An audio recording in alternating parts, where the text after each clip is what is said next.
আসসালামু আলাইকুম, প্রোকোডারে আপনাকে স্বাগতম। আমার যে এইচটিএমএল সিরিজটা চলছিল, সিরিজটা মোটামুটি আমি চেষ্টা করেছিলাম যতটুকু সম্ভব বেসিকে আপনার এইচটিএমএলের জন্য যা দরকার তার প্রায় সবই দেওয়ার। তো এই সিরিজের হচ্ছে যে 2 নম্বর যে ভিডিওটা, যেটা পার্ট 1 বেসিক প্রিপারেশন, এখানে হচ্ছে যে আমি আপনাদেরকে দেখিয়েছিলাম যে আপনি হচ্ছে কোড এডিটর হিসেবে ব্র্যাকেট ব্যবহার করার জন্য আমি রিকমেন্ড করেছিলাম, আর ব্রাউজার হিসেবে ফায়ারফক্স, এবং ওয়েবসাইট আপনার কম্পিউটারের কিছু এক্সটেনশন চেঞ্জ করার কথা আমি বলেছিলাম, যেটা একটু কমপ্লিকেটেড ছিল এবং আপনাদের অনেকেরই সমস্যা হচ্ছে। তাছাড়া ব্র্যাকেটের বর্তমানে পারফরমেন্সও আগের থেকে অনেক খারাপ হয়ে গেছে। আমি যখন ব্যবহার করতাম তখন অনেক ভালো ছিল। তো আমিও বর্তমানে আর ব্র্যাকেট ব্যবহার করি না, কোড এডিটর হিসেবে ভিএস কোড ইউজ করি। আজকে আমি আপনাকে দেখাবো যে এখন যদি আমি একটা ওয়েব এনভায়রনমেন্ট তৈরি করতে চাই আমার কম্পিউটারকে, তাহলে আমি সেটা কিভাবে করব। এবং আমি এই ভিডিওটাকে হচ্ছে যে এখানে পার্ট 1-এর সাথে 0.1 বা 2.0 নামে আমি হচ্ছে যে এটাকে অ্যাড করে দিব, যাতে করে এরপর থেকে যারা এইচটিএমএল সিরিজটা দেখবে তারা যাতে এই ভিডিওটার পর এই বেসিক প্রিপারেশন দেখে, তারপরে হয়তো ওইটা দেখে, এরকম করে দিব আমি, যাতে করে এই সিরিজটা আরেকটু সহজ হয়। আর এরপর থেকে আপনারা যখনই কাজ করবেন ব্র্যাকেট চেষ্টা না করে চেষ্টা করবেন ভিএস কোডে কাজ করার জন্য। বর্তমানে ভিএস কোডটা খুব ভালো চলে। এর পাশাপাশি আরও অনেক কোড এডিটর আছে, কিন্তু আপনাদের তো একটা ব্যাপার হচ্ছে আমি যা বলি সেটাই ব্যবহারের চিন্তা করেন। সেক্ষেত্রে আমি বলছি ব্র্যাকেটের পরিবর্তে ভিএস কোডটা ইউজ করেন। তবে অন্যান্য কোড এডিটর যেমন সাবলাইম টেক্সট থেকে শুরু করে অন্য যে কোড এডিটরগুলো আছে সেগুলোকে একটু এক্সপ্লোর করতে পারেন, তাহলে আপনার আসলে বুঝতে সুবিধা হবে যে কোন কোড এডিটরটা আপনার জন্য ভালো। তো একটা ওয়েব এনভায়রনমেন্ট তৈরি করার জন্য দুইটা জিনিস লাগে, একটা হচ্ছে একটা ব্রাউজার মিনিমাম, আর আরেকটা হচ্ছে একটা কোড এডিটর। তো ব্রাউজার হিসাবে আমি রিকমেন্ড করি গুগল ক্রোমটাকে ব্যবহার করার জন্য, অথবা ফায়ারফক্স, যেটা আপনার কাছে সুবিধা হয় সেটা। বর্তমানে আমি ম্যাক্সিমাম কাজগুলো গুগল ক্রোমেই করি, তো সেক্ষেত্রে আপনি গুগল ক্রোম ইউজ করতে পারেন, এবং ফায়ারফক্স যেটা আপনার সুবিধা। তো গুগল ক্রোম অলরেডি আমার কম্পিউটারে ইনস্টল করা আছে। এখন আমি ভিএস কোডটা ইনস্টল করব, এবং ভিএস কোডটা আমি কীভাবে সেট আপ করি সেটাও আপনাকে দেখাবো। তো আমি আগে ডাউনলোড করব, ডাউনলোড ভিএস কোড। তো ডাউনলোড ভিএস কোড লিখে সার্চ দিলে এখানে আসবেন। এখানে আসলে আপনি এখান থেকে ডাউনলোড পেজে চলে আসবেন সরাসরি। তো এখানে আপনি দেখেন যে ভিএস কোডটা আসলে সব প্ল্যাটফর্মেই কাজ করে, উইন্ডোজ, লিনাক্স অথবা ম্যাক। তো আমি যেহেতু এখন উইন্ডোজে কাজ করছি, সেক্ষেত্রে উইন্ডোজের আমি এখন 64 বিটটা ব্যবহার করব। আপনার ক্ষেত্রে আপনি যদি না জানেন যে আপনার কম্পিউটারটা কোন বিট, তাহলে সেটা জেনে নিতে পারেন। তো সেটা জেনে নেওয়ার জন্য একটা কাজ করতে পারেন, এই যে কম্পিউটারে এসে রাইট ক্লিক করে প্রপার্টিজে আসলে আপনি এখানে দেখতে পাবেন আপনার কম্পিউটারটা কত বিটের। দেখেন আমার এটা 64 বিট অপারেটিং সিস্টেম। আপনার যদি 32 বিট হয় তাহলে আপনি 32 বিটটা ব্যবহার করবেন। আর আরেকটা ব্যাপার হচ্ছে যে আপনি যদি এই যে কম্পিউটারটা এখানে না পান, তাহলে রাইট ক্লিক করে যাবেন হচ্ছে পার্সোনালিটিস থেকে যাবেন হচ্ছে থিমে আসলে এখানে দেখেন একটা অপশান আছে ডেস্কটপ আইকন সেটিং। তো ডেস্কটপ আইকন সেটিং থেকে হচ্ছে যে কম্পিউটারটা সিলেক্ট করে দিলে এই কম্পিউটারটা এখানে চলে আসবে। অথবা আরও একটা অপশান আছে, সেটা হচ্ছে যে এখানে ক্লিক করবেন, এখানে ফাইল এক্সপ্লোরার আসবে। ফাইল এক্সপ্লোরারে আসলে হচ্ছে আপনার যে কম্পিউটার আছে কম্পিউটারটাকে রাইট ক্লিক করবেন, এখান থেকে হচ্ছে যে প্রপার্টিজ।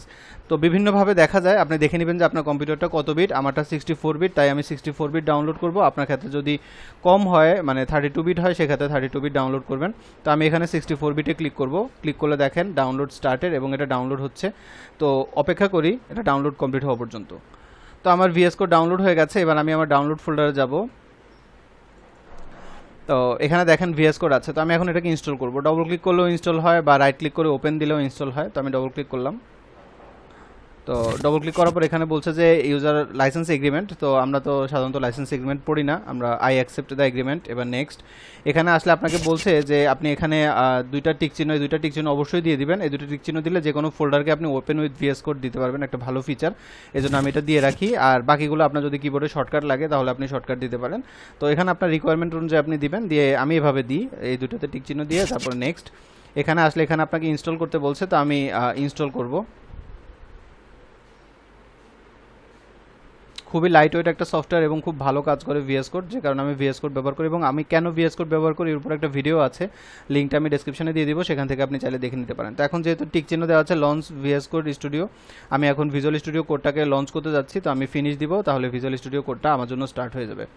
তো এটা হচ্ছে ভিজুয়াল স্টুডিও কোডের বেসিক ইন্টারফেস। এখান থেকে আপনি চাইলে যে কোনো প্রজেক্ট ওপেন করতে পারেন। যেমন আপনি এখানে ওপেন ফোল্ডারে ক্লিক করে আপনি এখান থেকে হচ্ছে যে কোনো ফোল্ডারকে ওপেন করতে পারেন। যেমন আমি যদি ডেস্কটপের মধ্যে একটা ফোল্ডার তৈরি করি যে কোনো নামে, আমি নিউ ফোল্ডারে রাখলাম, রেখে এই ফোল্ডারটাকে এখন আমি যদি সিলেক্ট করে দেখেন এই ফোল্ডারটা ভিএস কোড দিয়ে ওপেন হচ্ছে। অথবা আপনি যদি কোনো একটা ফোল্ডারকে ভিএস কোড দিয়ে ওপেন করতে চান, মনে করেন এই ফোল্ডারটাকে আমি ভিএস কোড দিয়ে ওপেন করতে চাচ্ছি, তাহলে রাইট ক্লিক করে এখানে আপনি দেখেন একটা অপশন আছে open with code. Open with কোডে দিলে দেখেন ভিএস কোড দিয়ে ওপেন হচ্ছে। ওই যে টিক চিহ্নটা ওই সময় দিয়েছিলাম সেটা যেটার কারণে এটা হলো। তো এখন এখানে আসলে আপনি দেখেন এখান থেকে আপনি এই যে আমি এখন ফ্লাইট এক্সপ্লোরার মোডে আছি, এখান থেকে আপনি দেখেন আপনি ফাইল তৈরি করতে পারবেন, ফোল্ডার তৈরি করতে পারবেন, সব তৈরি করতে পারবেন এখানেই। আগের পার্টে আপনি যেমন দেখেছিলেন যে এক্সটেনশন তৈরি করতে হয়, এখানে এসব ঝামেলা নাই। তো এখানে মনে করেন আমি একটা HTML ফাইল তৈরি করতে চাই, আমি এখানে ক্লিক করে লিখবো হচ্ছে index.html নামে আমি একটা ফাইল তৈরি করলাম, এন্টার দিলে দেখেন HTML ফাইল তৈরি হয়ে গেল। এবার আমি যদি এখানে কোনো ফোল্ডার তৈরি করতে চাই, এখানে ক্লিক করে আমি লিখলাম মনে করেন CSS, লিখলে দেখেন একটা ফোল্ডার তৈরি হয়ে গেল। এভাবে আপনি কিন্তু চাইলে আপনার HTML CSS এইসব ফোল্ডার তৈরি করতে পারেন। এখন আপনার লাইভ সার্ভার দরকার হবে, যেমনটা ব্র্যাকেটেও আমি বলেছিলাম। তো লাইভ সার্ভারের জন্য আপনি কি করবেন, এখানে হচ্ছে যে এক্সটেনশন প্যালেট, এখানে ক্লিক করবেন, এখানে সার্চ অপশন আছে, আপনি কোনো কিছু সার্চ করার জন্য এখান থেকে সার্চ করতে পারেন। এটা হচ্ছে যে সোর্স কন্ট্রোল প্যানেলের জন্য ব্যবহার করা হয় গিট। এবং এখানে আমরা হচ্ছে এখন এক্সটেনশন ম্যানেজারে আসবো, এখান থেকে আপনি আপনার প্রয়োজনীয় এক্সটেনশনগুলো ডাউনলোড করে নিতে পারেন। তো আমার যেমন যে সব থেকে বেশি ব্যবহার করা হয় লাইভ সার্ভার, এখানে দেখেন অলরেডি লাইভ সার্ভার আছে। তো আমি এখান থেকে সার্চ করে একটা আপনাকে দেখাই লাইভ সার্ভার, আপনি যদি খুঁজে না পান তাহলে এরকম সার্চ করবেন। তো সার্চ করলে লাইভ সার্ভার আসছে, আমি এখন এই লাইভ সার্ভারটাকে ইনস্টল করব। তাহলে দেখেন এটা ইনস্টল হয়ে গেল। এবার আমি একটা থিম ইনস্টল করব, ড্রাকুলা অফিসিয়াল, এই থিমটা আমার ভালোই লাগে।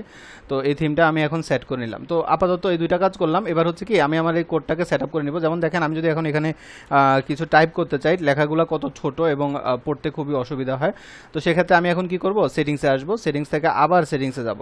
তো এবার এসে এখানে আমি কি করব, অটো সেভটাকে আমি দিব হচ্ছে যে আফটার দিলে যেটা সুবিধা হবে সেটা হচ্ছে যে আপনি সেভ করার পর আপনি যদি কোনো একটা কিছু লিখেন, সেভ না করলেও কিছুক্ষণের মধ্যে সেটা অটোমেটিক সেভ হয়ে যাবে। আমি একটু পরে আপনাকে দেখাবো এটা কিভাবে কাজ করে। তারপরে ফন্ট সাইজ এটাকে আমি দিব হচ্ছে 20 পিক্সেল, যাতে করে টেক্সটগুলো একটু রিডেবল হয়। আর কোড এডিটরে এখানে একটা সুবিধা হচ্ছে আপনার কোনো কিছু সেভ করার দরকার নেই, আপনি লিখলেই অটোমেটিক সেভ হয়ে যাবে। ট্যাব সাইজ আমি দিব 2, মানে আমি যখন ট্যাব চাপ দিব কিবোর্ডে সেক্ষেত্রে যাতে 2 ঘর করে সামনে যায় এটা দিব। তো এখানে আপাতত কমনলি ইউজড এখানেই কাজ শেষ। আর লাইভ সার্ভারের জন্য আমি এক্সটেনশনে যাব, সেখান থেকে লাইভ সার্ভার কনফিগে আসবো, এখান থেকে যে কাস্টম ব্রাউজার এটাকে সিলেক্ট করে দিব হচ্ছে গুগল ক্রোম প্রাইভেট মোড, মানে হচ্ছে যে প্রাইভেট মোডে এটা ওপেন হবে, আমার ব্রাউজারের ক্র্যাশ বা যা কিছু আছে সেগুলো এখানে দেখাবে না। হ্যাঁ, তো এই হচ্ছে আমার কাজ।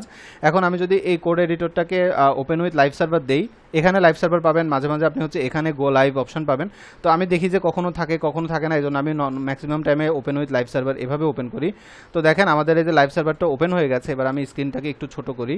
তো এটা হচ্ছে আমাদের লাইভ সার্ভার। এখন আপনি এখানে যা লিখবেন তার আউটপুট আপনি ওইখানে দেখতে পাবেন। যেমন আমি H1 নিয়ে এখানে আমি যদি লিখি মনে করেন টেস্ট, তো টেস্ট লিখলে দেখেন আমি ওই যে আফটার সেভ দিলাম সেটিংয়ে, সেজন্য দেখেন আমি সেভ করার আগেই এখানে সেভ হয়ে গেল, মানে আমাকে সেভ করার দরকার হলো না। আমার অনেক সময় মনে হয় আমি কোনো একটা ফাইল লিখে সেভ করতে ভুলে গেলাম বা ইলেকট্রিক কারেন্ট চলে গেল, এরকম অনেক সমস্যা হয়। সেক্ষেত্রে অন ফোকাসটা এটা দিয়ে রাখলে, আফটার ডিলেটা দিয়ে রাখলে সুবিধা হয়। হ্যাঁ, আপনার এই যে কমনলি ইউজের এখানে সেটিংটা আফটার ডিলে দিয়ে রাখলে সুবিধা। তো এটা হচ্ছে আমার একদম বেসিক কনফিগারেশন।